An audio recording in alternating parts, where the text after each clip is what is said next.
Fazia tempo que um livro não fazia eu sentir tanto.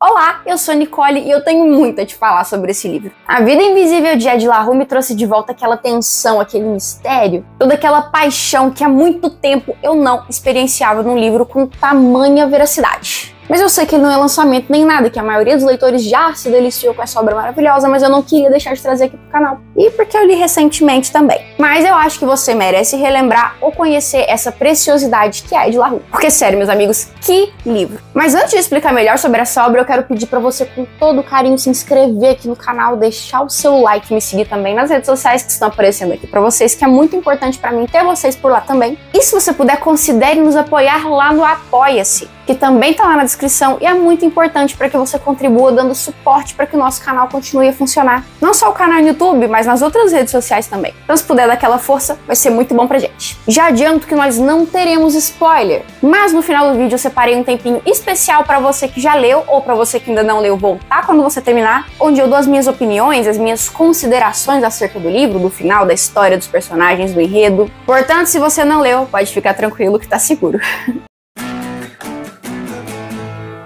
Como eu já disse, o livro escolhido da vez é A Vida Invisível de Ed La Rue. Eu li ele no Kindle, como vocês já sabem, tem muito tempo que eu não leio livro físico, então eu li ele pelo meu Kindle. E nós acompanhamos a jornada de Ed La Rue. É uma jovem francesa que em 1714 faz um pacto desesperado com o Deus das Sombras. Para escapar de um casamento arranjado e viver livremente, ela gostaria muito mais do que aquela vida do campo do interior da França podia reservar para ela. Porém, todo pacto tem um preço, e o preço que a Ed paga é não ser lembrada por ninguém. Assim que ela sai da vista da pessoa, essa pessoa já esqueceu completamente quem ela era e o que aconteceu. E por 300 anos ela vive desta maneira, viajando e deixando marcas invisíveis na história. Até que em 2014 ela conhece o nosso jovem Henry, que milagrosamente, não sabe ela como, diz que se lembra, contrariando tudo que Ed La Rue sabe sobre si mesmo. O gênero desse livro é uma fantasia histórica contemporânea. Nem gosto, né? E ele tem um tom muito melancólico, muito lírico,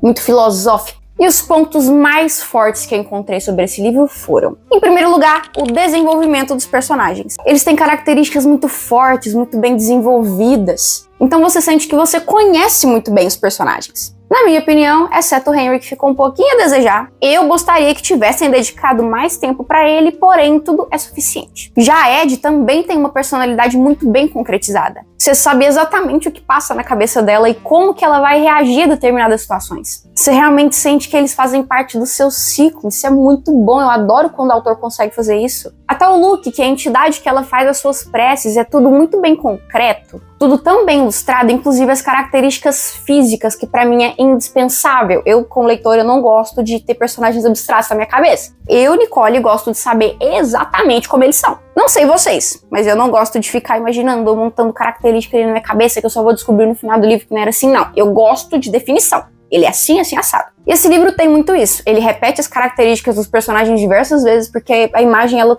tá muito bem construída, sabe? Inclusive, o temperamento do Luke também é muito bem consolidado. Então, assim, pode ficar tranquilo que você não vai se sentir perdido. Agora, quanto à escrita, eu amei a forma como o autor usou as palavras. Ele tem, assim, um molho em fazer a descrição das situações de uma maneira tão poética. Gente, esse livro tem poesia em cada vírgula. Ele é repleto de metáforas, comparações, cada acontecimento ali tem uma relevância, tem uma descrição, uma imersão. Ele deixa essas emoções e essas atitudes assim tão claras que te faz acreditar que você tá vivendo. Eu amei a forma desse livro de trazer isso. Adoro livros poéticos. Eu observo também que ele não é um livro bobo. Ele tem ali uma riqueza de palavras, não tão complexa, claro, porque ele não é uma leitura complexa, mas que dá pra você aprender novas palavras. Isso pra mim num livro é indispensável. Ele tem uma complexidade confortável. Ele não é um livro mastigado ali, mas ele é dinâmico. Você pode ficar tranquilo que ele é um livro que não vai precisar de 200 de QI pra entender. Ele é dinâmico e muito soft, mas é poético. Agora, quanto à velocidade, por mais que ele seja um livro grande, né, porque, 500 páginas não é pra qualquer um, e também seja, assim, repleto de detalhes,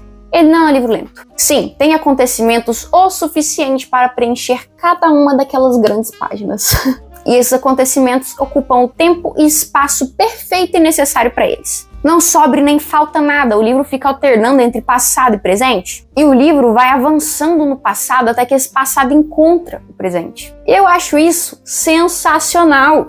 Me deixou naquela ansiedade para terminar logo. Eu não enjoei, eu não me cansei, hora alguma. Valeu cada segundo. E eu estou te recomendando um livro 5 estrelas, sem dúvida. Apesar, assim, dos quesitos que eu gostaria que tivessem sido um pouquinho mais, como por exemplo a descrição do Henry, está perfeito. Eu penso que o livro é de uma originalidade muito forte. Eu vi alguns leitores dizendo, inclusive, que o livro, com o passar do tempo, ele apaga o nome da Ed La Rue, trazendo justamente um questionamento que tem lá no final do livro, que eu não vou te falar qual é, porque você vai ter que ler pra vir aqui saber depois. Mas é uma dualidade dos leitores, saber se é só uma má qualidade de impressão ou se é proposital. Agora, então, vamos dialogar sobre esse livro? Isso, claro, se você já leu, porque a partir de agora tem spoiler. Mas lembra que se você não leu, é pra você voltar aqui depois e discutir comigo o que você achou. Primeiro ponto, o romance do Luke com a Ed. Eu confesso que o Luke conseguiu me seduzir como personagem em diversas partes do livro. Gente, calma, eu sei que o ponto que a Ed defende é justamente o de que ele não é humano, de que ele não consegue, ele não é capaz de amar. Até mesmo porque ele confessou isso uma vez, ele disse que ele só estava tentando uma jogada diferente.